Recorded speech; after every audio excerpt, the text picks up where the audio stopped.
The University of Mississippi Associated Student Body voted to remove the state flag from campus. ESPN plans to remove nearly 400 employees in the coming weeks. Find out about YouTube's subscription service and how it will affect your viewing service. Welcome to Maroon 360.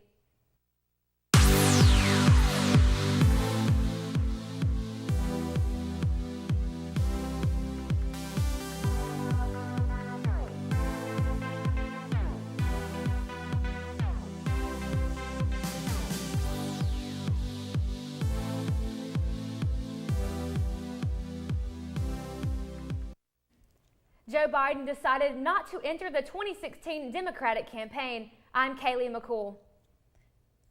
The healthcare providers are gearing up for the flu season. I'm Antoinette Ingram.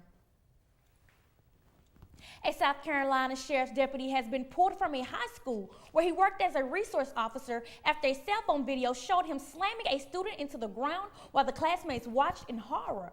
Deputy Ben Fields was caught on camera at the Spring Valley High School in South Carolina, ordering a student out of her seat, then aggressively grabbing her and slamming her into the desk into the ground. The veteran officer, who is a power lifter in his spare time, then tossed her across the room. As the surrounding students watched, no motives for Fields' actions has been identified yet, and he's been asked not to return to school during the investigations. No injuries were reported as a result of the incident. Initiative 42 has been topic of conversation for Mississippians this voting season.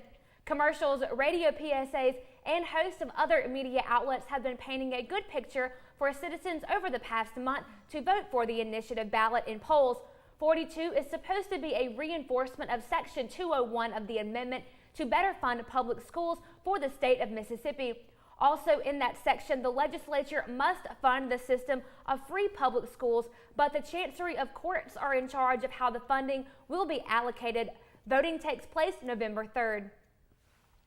The University of Mississippi Associated Student Body voted last week to remove the state flag from the university grounds. The state flag, which bears the Confederate battle emblem, has been considered the center of great controversy since the Charleston shooting, in which the shooter admitted that he was attempting to start a race war.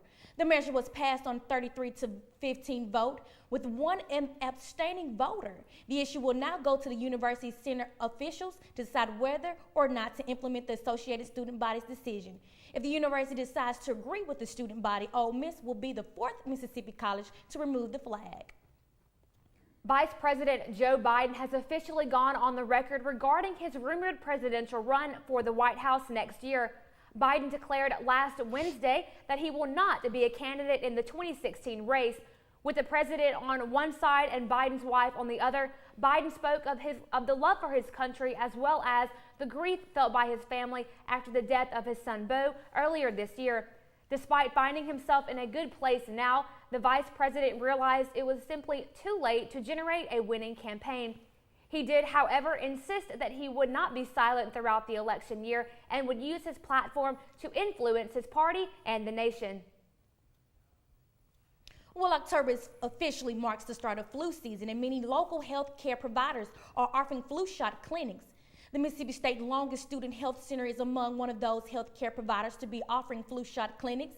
This year, the shots are available to prevent the spread of flu. And according to the health officials, the sooner you get the shot, the better. According to the Center for Disease Control and Prevention, Mississippi is one of the 22 states with a high influenza rating. The Student Health Center will be offering several clinics throughout October and November, open to anyone 12 years or older. Students and MSU employees can charge their banner account, and it will cost $20 for anyone else. For more information on when and where to get the flu shot this month, visit www.healthmstate.edu.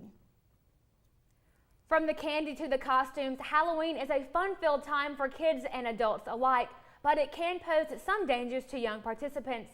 A few safety tips to follow to make this year's festivity a trick-free treat: always stay in groups and stay in lighted areas. Add reflective or glow-in-the-dark tape to children's costumes and trick-or-treat bags. Parents should avoid allowing kids to wear masks in order to prevent breathing and vision difficulties. Also, attach a name tag with a phone number on the child's costume in case separation occurs. Following these tips will ensure a safe and spooktacular holiday weekend. Coming up after the break, Christy Beth Nelson will give us a look in the ESPN layoffs, World Series coverage, and the latest in the NFL.